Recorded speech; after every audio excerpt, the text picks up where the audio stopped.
আসসালামু আলাইকুম technology people. চলে আসলাম টুডেস টেকনোলজির আরো একটা নতুন ভিডিও নিয়ে। সাথে আছি আমি আলামিন ফ্রম আলামিন কম্পিউটার।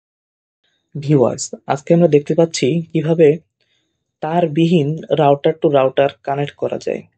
তো রিপিটার হিসেবে কিভাবে আপনি একটা রাউটার আরেকটা রাউটারের সাথে কানেক্ট করবেন, আজকের ভিডিওতে সেটাই থাকছে। কত কথা না বাড়িয়ে চলুন। ভিউয়ার্স, আমরা দেখতে পাচ্ছি আমাদের টেন্ডা F3 এর একটা রাউটার, আমরা নতুন রাউটার আনবক্সিং করতেছি। তো কিছুটা সময় নিয়ে আনবক্সিং করার পরে আমরা প্রথমেই দেখতে পাচ্ছি রাউটার রয়েছে, আমাদের সাথে একটা চার্জার কেবল রয়েছে, যেটা আমাদের ইনপুট করে লাইন নিতে হবে। তো আমরা এখন রাউটারটারে বের করি। এরপরে আমরা বেশ কিছু কাগজপত্র এবং জিনিসপত্র দেখতে পাচ্ছি, একটা শর্ট কেবল, একটা চার্জার এবং ওয়ারেন্টি যে কার্ড এবং নির্দেশনা যে বই, এই বইগুলো কিন্তু আমরা দেখতে পাচ্ছি। আমরা পাওয়ার কেবল হিসেবে ব্যবহার করব। আর ওটিজি এখানে আমাদের প্রয়োজন হবে না। ওটিজি তখন প্রয়োজন হতো যখন আমি অণুর মাধ্যমে ইন্টারনেট শেয়ার করতাম।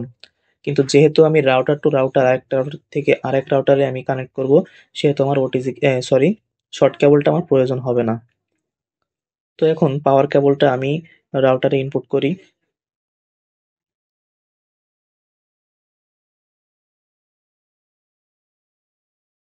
তো পাওয়ার কেবলটা সুন্দর মতো ইনপুট করার পরে আমি এখন আমার যে লাইন আছে, আমি লাইনে চলে যাই।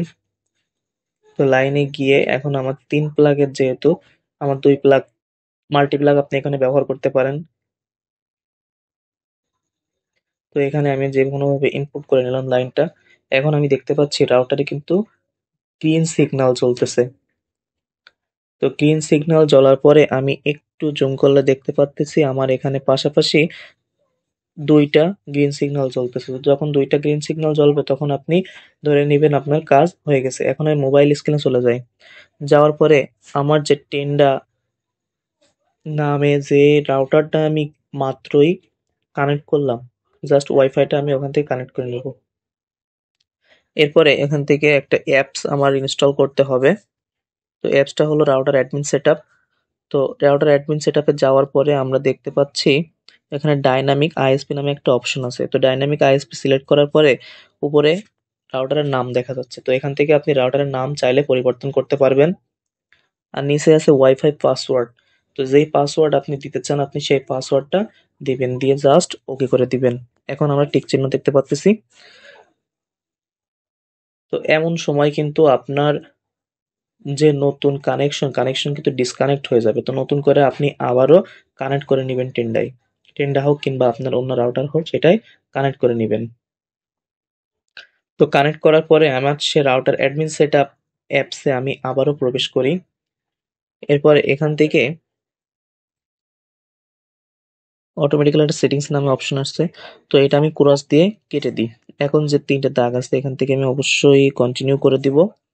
এখন ওই ৩ টে দাগ থেকে আমি ওয়্যারলেস রিপিটার নামে একটা অপশন আছে, ওখানে ক্লিক করি। এরপরে যে রিপিটার নামে অপশন আছে ওখান থেকে ক্লিক করার পরে আমি যেই ওয়াইফাই থেকে আমার রাউটার কানেক্ট করতে চাচ্ছি সেইটারে সিলেক্ট করে দিই। তো কম্পিউটার ওয়ার্ল্ড 2.4 এটাই আমি করব। তো এখন আমার কম্পিউটার ওয়ার্ল্ড 2.4 এ যে আমার পাসওয়ার্ড আছে, সেই পাসওয়ার্ডটা দিয়ে জাস্ট আমি এখানে ওকে প্রেস করে দিব। দিয়ে আবারও ওকে দেওয়ার পরে আমার রাউটারটা আবারও ডিসকানেক্ট হয়ে রিপোর্ট নিবে। তো কিছু সময় রিপোর্ট নেওয়ার পরে নতুন করে আমরা আবারও ওয়াইফাইটা কানেক্ট করে নিব। এখন ওকে টু সেট দেওয়ার পরে আমি ৩ টে দাগে আবারও ক্লিক করে দিই। তো মেনু থেকে এখন অ্যাডমিনিস্ট্রেশনে গেলেও হবে, না গেলেও হবে। তো এটা সিম্পলি আমি মিনিমাইজ করে আমি নেট যে চলতেছে কিনা আমি ইউটিউবে গিয়ে আপনাদের দেখাই দেবো অবশ্যই। তো এখন দেখতে পাচ্ছি এই যে ব্যাক টু অনলাইন নামে একটা অপশন আসছে। এখন কিন্তু আমরা সবকিছু দেখতে পারতেছি। তো দেখেন আমরা কিন্তু টেন্ডা নামেই রাউটারটা চলতেছে। তো আশা করি সকলে এইভাবেই কানেক্ট করে নিবেন। তবে হ্যাঁ, কিছু কিছু রাউটারের ক্ষেত্রে ভিন্ন ভিন্ন সিস্টেম কিন্তু আসতে পারে। তবে যেটাই আসুক না কেন আপনার সিস্টেম মোটামুটি একই থাকবে। তো এই ছিল আজকের ভিডিও। ভিডিওটা ভালো লাগলে অবশ্যই একটা লাইক দিবেন। কমেন্টে আপনার মতামত জানাতে পারেন। আর টেকনোলজির সাথেই থাকবেন। তো নতুন ভিডিও আসা পর্যন্ত সবাই ভালো থাকবেন, সুস্থ থাকবেন এই কামনা ব্যক্ত করে আজকের মতো শেষ করছি। আসসালামু আলাইকুম রহমতুল্লাহি